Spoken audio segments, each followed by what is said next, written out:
মনে রেখো একটা কথা, যেদিন তোমার বিবাহ হবে সেদিন থেকে তুমি তোমার মাকে আর ভালোবাসতে পারবে না।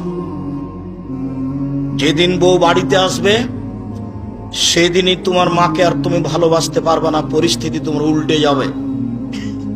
দিন যত যাবে পরিবেশ তত জটিল হবে। এক সময়ে মনে হবে এই মাটির উপরে সবচেয়ে বড় শত্রু আমার মা।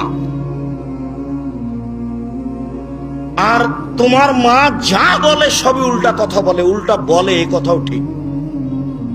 আর টাকা দিয়েছো তুমি ফল খেতে, টাকাটি তোমার মা তোমার বড় বোনকে দিয়ে পাঠিয়ে দিয়েছে।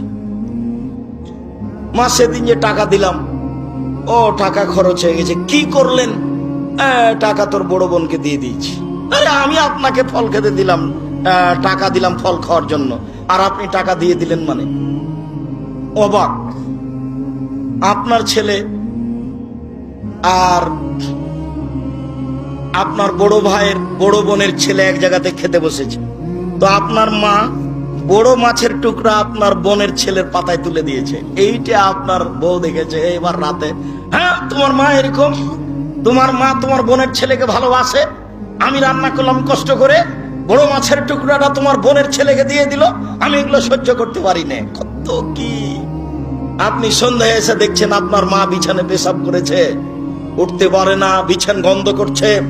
আপনি বলছেন, হ্যাঁ তুমি আমার মায়ের বিছানা পরিষ্কার করনি, আমার মায়ের চাদরটা ধুয়ে দাওনি।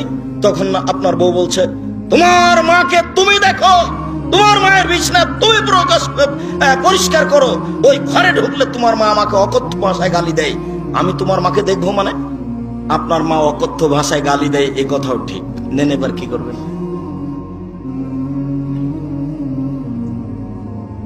এত কিছু করার পরেও মা যে ঘরে থাকে সেই ঘরে তুমি জোরে হাঁটতে পাবা না। আমি বলিনি, আল্লাহ বলেছে।